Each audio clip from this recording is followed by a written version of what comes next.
andaikan engkau bisa menghidupkan kembali ibuku yang sudah mati, aku akan mengakui engkau sebagai Tuhan. Engkau memang benar Tuhanku jika engkau bisa menghidupkan ibuku yang sudah mati. Duluni aina qabruha. Tunjukkan kepadaku di mana kubur ibumu. Maka dia menunjukkan, ini dia. Ya, hahuwa qabru ummi. Ini dia kuburan ibuku. Maka Dajjal kemudian menghentakkan kakinya dan mengatakan, Til bulu kutil, bulu kutil, bulu kutil, muka buluk kayak kutil. Bangkitlah, bangkitlah, bangkitlah dari kematian, wahai jiwa yang merana.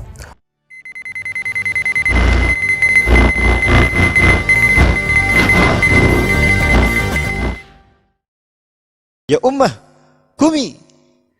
Hai ibu, bangunlah kau. Maka kuburannya terbelah dan keluarlah sosok yang pemuda ini mengira itu adalah ibunya.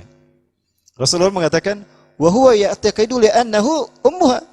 Li'annaha ummuha. Pemuda ini mengira kalau dia ini ibunya. Rasul menyebutkan mengira. Kenapa? Karena yang muncul itu bukan ibunya sebetulnya. Tapi itu adalah jin yang menjadi hambanya Dajjal yang berwujud menjadi ibunya. Dan sosok ibunya ini berkata, sosok jadian ibunya ini berkata, hai anakku, ya, yakinlah akan kata-kataku, aku ibumu dan dia adalah Tuhanmu, berimanlah padanya. Maka sujudlah pemuda itu kepada Dajjal. Dan ini bukan hanya satu kuburan dan bukan hanya satu orang yang menyaksikan ini. Akan ada banyak mayat-mayat yang bangun dari kubur mereka dan mengatakan kalau Dajjal ini adalah Tuhan kalian. Dan mereka pun beriman. Inilah fitnah Dajjal. Dan yang paling banyak tergoda ini adalah kaum wanita dan para gadis. Makanya kata Rasulullah SAW, jika engkau mendengar Dajjal muncul, berulah engkau kembali ke rumah kamu. Ya, masukkan istri dan anak-anakmu, gadismu ke dalam rumah. Ikat mereka kalau perlu di dalam sebuah tiang, pada sebuah tiang. Jangan kau lepaskan agar dia selamat dari fitnah Dajjal. Kenapa Rasulullah memperingatkan demikian? Yang paling banyak terkena fitnah Dajjal itu adalah kaum wanita, karena mereka mudah tergiur dan terpesona dengan keindahan fitnah Dajjal. Ya. Dan Rasulullah memperingatkan kepada kita, jika di antara kalian bertemu dengan Dajjal, larilah sejauh mungkin, selamatkan diri kalian. Karena sesungguhnya tidaklah seseorang terkena fitnah Dajjal, melainkan dia tidak akan pernah kembali beriman pada Allah.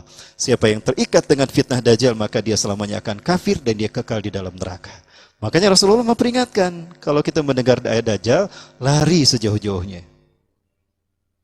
Maka tidak ada yang menghadapi Dajjal kecuali orang kafir dan munafik. Ya, maka mereka lah yang kata Rasulullah SAW tidak akan pernah kembali beriman dan mereka tidak akan pernah dikeluarkan dari api neraka kelak di akhirat. Nauzubillahi min dzalik. Karena sekali seseorang terkena oleh fitnah Dajjal, Dajjal tidak akan bisa melepaskannya. Baik, penulisan. Nah, kemudian Nabi Musa kembali kepada kaumnya dalam keadaan marah. Qala, ia berkata, ya qaumi, wahai kaumku, alam ya'idkum rabbukum wa'adan hasanah. Bukankah Tuhanmu telah memberikan janji yang benar kepada kalian? Afatala alaikumul ahdu, apakah waktu ini panjang berlalu bagi kalian padahal hanya sekedap saja? Amaratum ayyaj'ala alaikum ghadabum min rabbikum, atau kalian hendak sengaja ingin mendapatkan kemurkaan dari Tuhan kalian? Fa akhlaftum mau'idi, sehingga kalian menyalahi perjanjian denganku.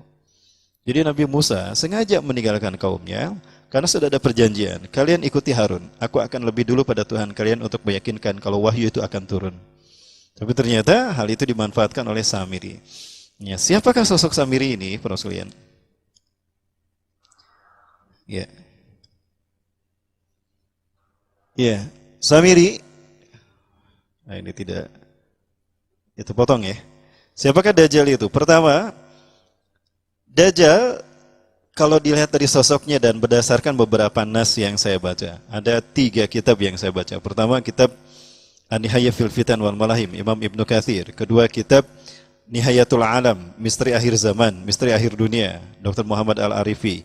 Yang ketiga, buku Dajjal akan muncul dari Khurasan. Ya, Abu Fatih Al-Adnani. Yang keempat, Dajjal akan muncul dari segitiga Bermuda, Muhammad Isa Daud. Yang keempat, buku J.A. Maulani, Zionisme Gerakan Menguasai Dajjal, menguasai dunia. Ya. Kemudian buku The New World Order, Nibiru dan Agenda The New World Order. Ya, saya lupa lagi itu pengarangnya. Ya, Aryo Suparjono atau siapa ya itu ya? Saya lupa lagi namanya Aryo lah. Nah, di dalam buku-buku itu saya coba tarik garis merahnya dan hasilnya seperti ini. Nah, di Samiroh adalah satu kota yang ada di Palestina. Dan di Samiroh inilah lahir seorang laki-laki yang diberi nama Samiri karena lahir di Samiroh. Imam Bukhari dinamakan Bukhari karena lahir di Bukhara. Namanya Bukhari. Saya lahir di Bandung, Rahmat Baikuni Al-Bandungi. Ada Syekh An-Nawawi lahir di Banten, Al-Bantani. Ya. Yang lahir di Bogor, Ustadz Husni Al-Buguri. Ya. Yang lahir di Cibaduyuti. Nah, seperti itu. Itu dia kauniahkan dengan kota kelahirannya. Nah, Samiri ini juga sama. Disebut Samiri berarti dia orang berasal dari negeri Samiroh. Samiroh ini Palestina. Jadi kalau Dajjal ingin pulang kampung, kemana kalau bukan ke Palestina? Ya. Maka tidak salah dan jangan heran kalau Palestina akan terus berdarah sampai nanti kaum akan membebaskan dari mereka. Siapa yang akan membebaskannya? Ahlu Syam. Kemungkinan ini Ahlu Syam ini adalah mereka yang hijrah dulu kemudian bersatu dan merebut kembali Syam dan Palestina, Suriah dan Palestina.